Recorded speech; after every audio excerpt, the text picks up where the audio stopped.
This is an article I wrote in January 2024. It's called Are You Making Enough to Survive 2024? I had a client in my office today who was in deep financial mess. Their 24,000 engine job that was done 2 months ago missed some issues, and now it would cost an additional $40,000 to $75,000. Their quote, not mine. I ran through their issues one step at a time, and I helped them evaluate what they should do. This is the part of my job I don't feel adequate to advise. I don't think anyone is qualified, because perseverance through a difficult situation is much more a personal issue than a simple numerical business choice. Oftentimes, the stress of debt impacts choices and paths. Too often, before they even enter my office for advice, they have already pushed the enough is enough button. If the plug is pulled, sometimes it can take years to recoup the losses. Mechanical issues is just one part of the overall choice to shut down or power through. The carrier contract is another major consideration. A very simple judge to find out if the carrier margin is sufficient is a simple litmus test. After fuel and carrier charges, not including maintenance and truck payment, is the amount deposited more or less than $1 per mile? For example, if you drove 11,000 miles in a month, what was the amount deposited, more or less than $11,000? Though this figure can make numerous operators cringe, either too high or too low, it represents a figure that nationally reflects survival. One client was getting $8,500 deposited on 9,000 miles traveled, or 94 cents per mile. I had another operator who got $7,500 on 6,000 miles, or $1.25 per mile. As far as national averages goes, 94 cents per mile is a little low, but $1.25 per mile is not. However, the volume of miles is now more of the issue, not the rate. Long distance operates on 10.5 to 12.5 thousand miles as a national average. So both the above illustrations would have difficulty surviving with a new truck payment, but not necessarily with a fully paid for truck. When the industry houses overcapacity, the first thing to drop is usually the available miles per month. If it drops too much, even with acceptable margins, survival becomes an issue. After the fuel economy, carrier contract, volume of miles, and truck payment, the next major cash flow issue is tax method used. Does the operator utilize non-taxable benefits? As I wrote about the issue in my first book, Making Your Miles Count, Taxes, Taxes, Taxes, it makes a very significant impact on after-tax cash flow. Currently, the spread is $1,000 per month. National averages have operators pay taxes of between $12,000 and $20,000 a year using the TL2 simplified method. The non-taxable benefit method averages 2 to 8, all else being equal. If your tax preparer asks you how many days you were on the road last year, you are using the TL2 simplified method. If your tax preparer asks you to hand in meal receipts as part of your tax paperwork, you are using the TL2 simplified method. If you want to save $12,000 per year in taxes, you should learn how to use non-taxable benefits. Since we started keeping track in 2006, our firm has collectively saved clients $75 million in taxes.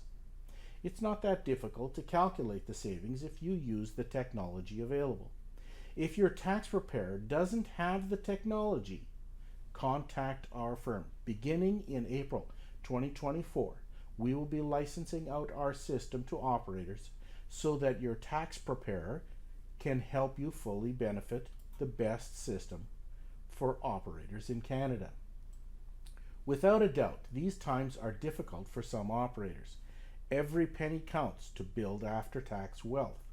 Sometimes you can't survive and you should sell your truck.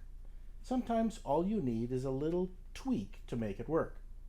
If you are looking for more operational and industry advice, look up our podcast, Making Your Miles Count.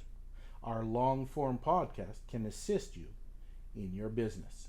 That was done January 2024, and I'll tell you, I've been doing advice for owner-operators or independent operators now for a number of years, and I actually, number one, I really enjoy it.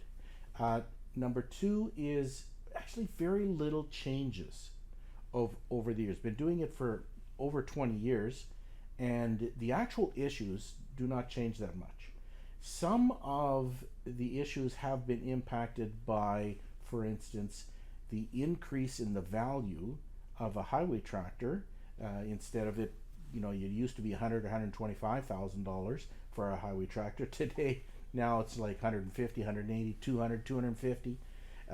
And being that doesn't matter really what your truck costs, your revenue is pretty much identical whether you have an old truck or new truck.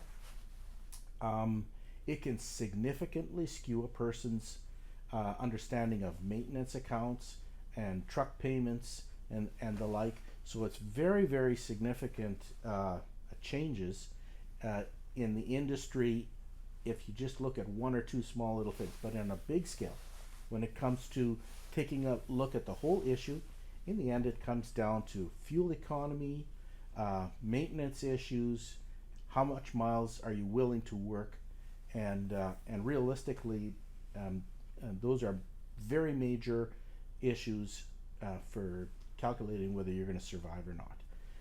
There are some things that have expanded. For instance, I remember when I first started driving truck, I think the financing for a truck was the average was 4 years.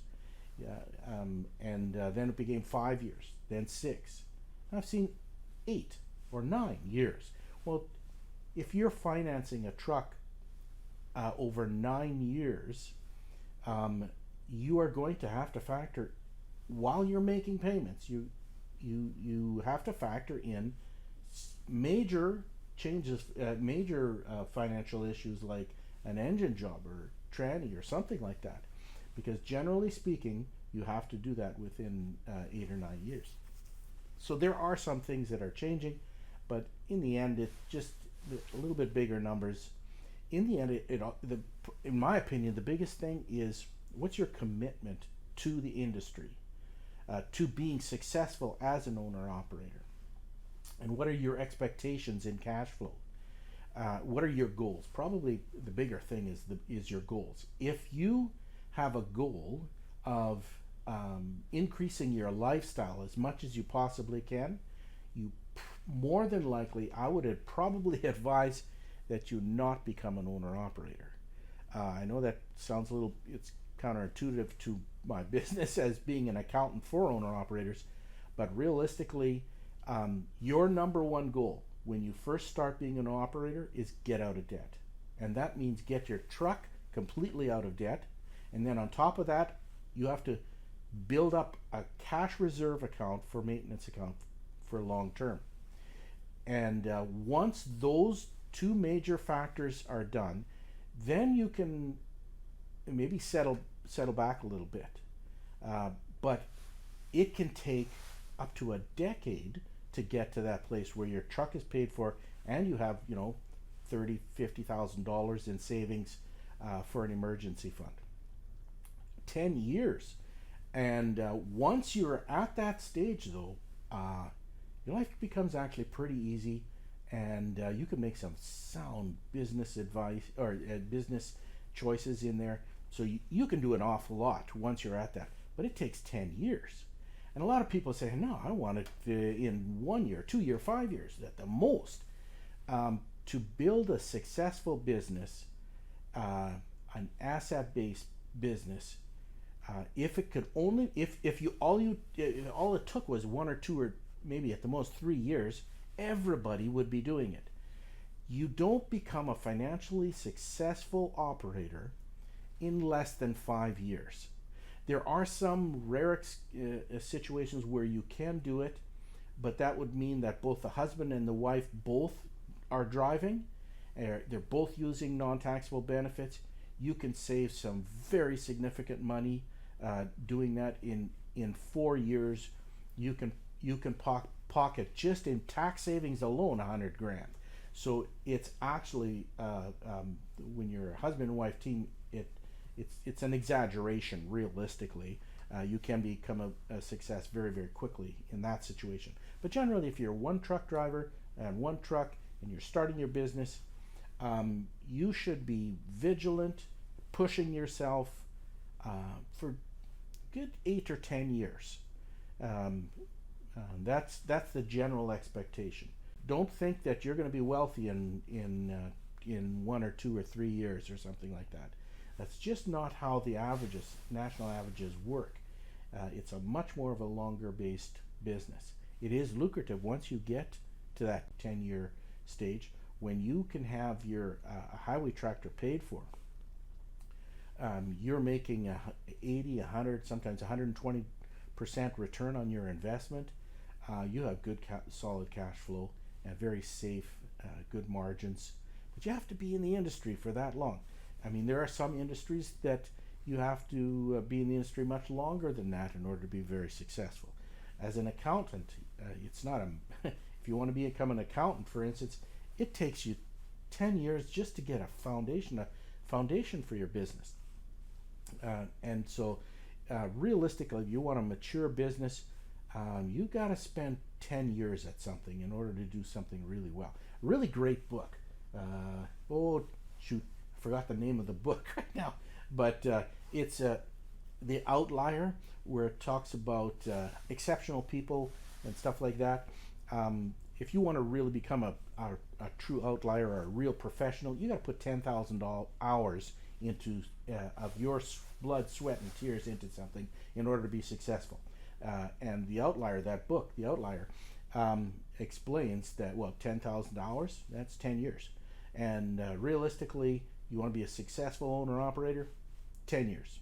You got to give a 10-year commitment. If you're not interested in that, really you're just playing. And sometimes people play for a number of years, and I'd say probably good 25-30% of them actually do okay and in the playing status.